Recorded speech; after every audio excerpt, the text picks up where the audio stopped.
You're sitting in a meeting. The room is quiet.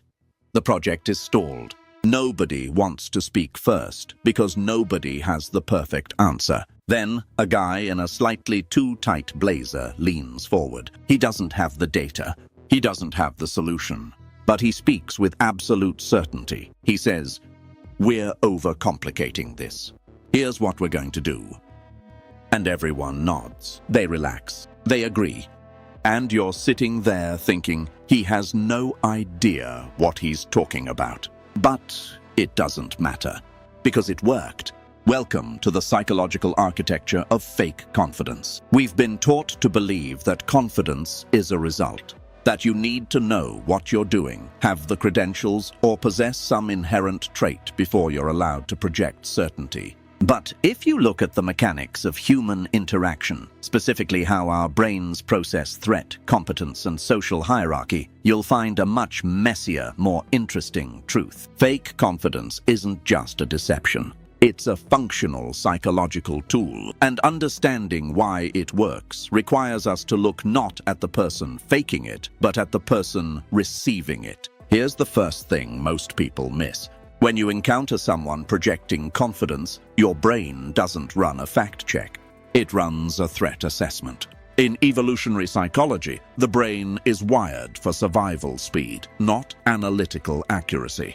When a potential leader emerges, someone who speaks without hesitation, who occupies space without apology, your amygdala processes that as a signal of competence, even if the evidence says otherwise. Think about this. In the savannah, if a tribesman stood up and said with full conviction, "We move to the river now," the tribe didn't stop to audit his resume.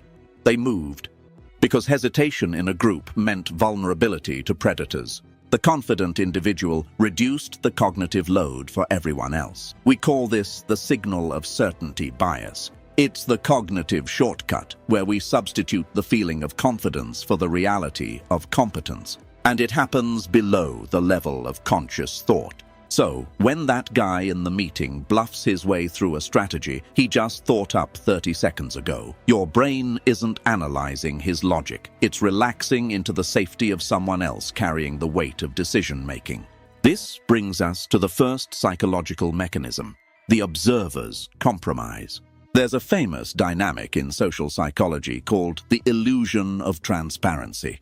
We believe our internal state, our anxiety, our doubt, our uncertainty is visible to others. But the reality is, people are far too absorbed in their own self-consciousness to detect yours. When you project confidence, even artificially, the people watching you are not seeing the cracks. They are seeing the exterior, and they are interpreting that exterior through the lens of their own desire for stability. Here's a metaphor for this. Imagine a stage play. The actor forgets a line. For 10 seconds, they feel sheer panic. But if they pause, look into the audience with a steady gaze, and deliver the next line as if the pause was intentional, the audience never knows there was a mistake. They interpret the pause as dramatic weight. The actor's internal chaos is invisible to the external observer. Now apply that to a micro scenario. You're on a date. You're nervous. Your hands are sweating. You feel like a fraud. But you maintain steady eye contact, you speak slowly, and you don't rush to fill the silence. The other person doesn't feel your sweat. They feel your presence, and they walk away thinking, they were so sure of themselves. Mani atati mantasegjai anti. Not because you were sure, but because your external behavior acted as a self-contained reality. This is the foundational insight. Confidence is not an internal state that radiates outward. It is an external architecture that the brain interprets as reality. But here's where the psychology gets deeper. And this is the part most people completely miss. Fake confidence doesn't just fool the people watching you. It eventually fools you. There's a mechanism in cognitive science called embodied cognition. The theory suggests that the mind isn't separate from the body. The body is the mind. Your posture, your facial expression, the pace of your speech, these aren't just reflections of your emotional state. They are the building blocks of it. If you smile, even artificially, your brain releases trace amounts of dopamine. If you stand in a power posture, shoulders back, chin level, taking up space, your cortisol levels drop and your testosterone levels rise slightly. You don't need to feel confident to start the loop. You just need to start the loop. Let's break this down. Imagine two versions of yourself. Version A walks into a room slouched, looking at the floor, speaking in a high-pitched, rapid cadence. Version B walks in with a slow stride, hands out of pockets, voice dropped half an octave, pauses before speaking. Which one feels more competent? The brain doesn't distinguish between "I feel confident, so I'll act this way," and "I act this way, so I'll feel confident." The pathway runs both directions. So when someone fakes confidence, they are not actually faking. They are hacking the nervous system. They are using the body to send a signal to the brain that says, "We are safe, we are in control." And the brain, which trusts movement more than thought, believes it. This creates a second psychological layer, the performance feedback loop. The more you project certainty, the more your environment responds to you as if you are certain. People defer to you. They agree with you. They look to you for direction. That external validation, whether you earned it or not, reinforces the internal state. You start to believe your own performance. And here's the dangerous beauty of it. Once you believe it, it's no longer fake. But we need to be careful here, because there's a nuance that separates functional fake confidence from pathological arrogance. This is where we hit the mid-video escalation point. Not all fake confidence is created equal. There's a specific psychological variable that determines whether it works or backfires catastrophically. And that variable is containment. True arrogance is uncontained. It demands constant external validation. It collapses when challenged. It's brittle. Functional fake confidence, the kind that actually works, is built on a quiet understanding that the performance is just that. A performance.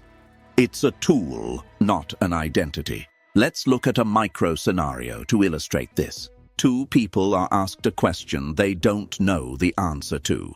Person A, the arrogant type, panics internally. They double down, speak louder, and fake authority aggressively. The moment someone challenges them with a fact, they break. Their confidence was a house of cards. Person B, the psychologically calibrated individual, uses a different approach. They pause. They make eye contact. They say, "I don't have the specific data on that in front of me, but here's the framework we should use to solve it, and I'll have the answer for you by end of day." That is fake confidence. They didn't know the answer, but they controlled the frame.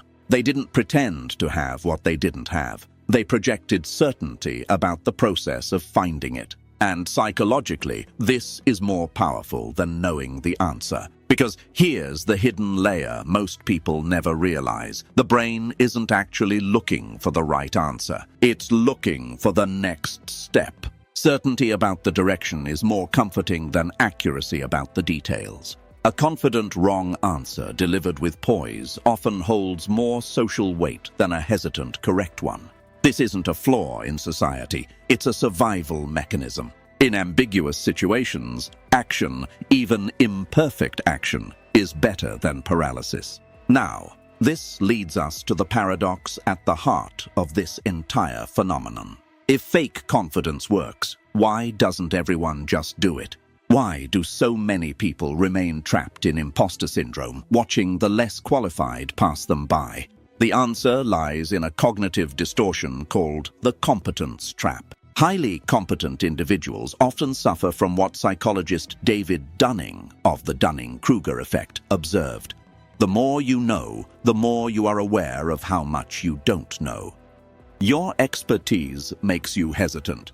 You see the complexity, the nuance, the potential for error, so you hold back. You wait until you're ready. The person who knows nothing doesn't see the complexity. They only see the surface.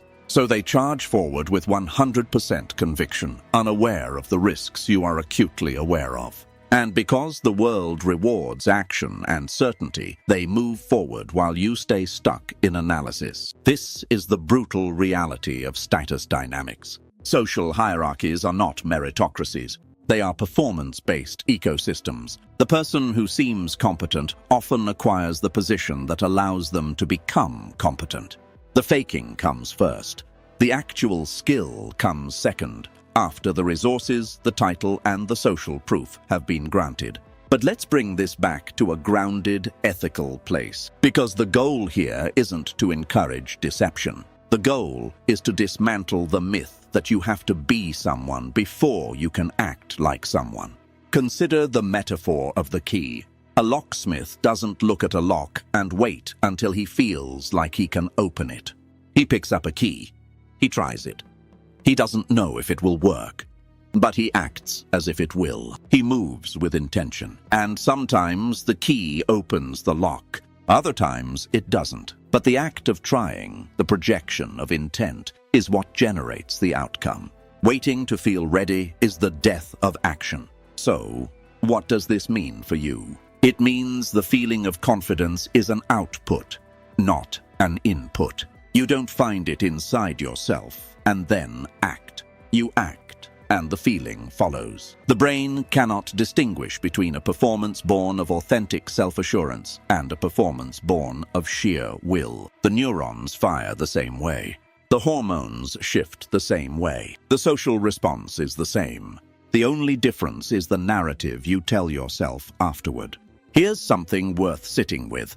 We spend a tremendous amount of energy trying to become the person who deserves to speak, who deserves to lead, who deserves to be seen.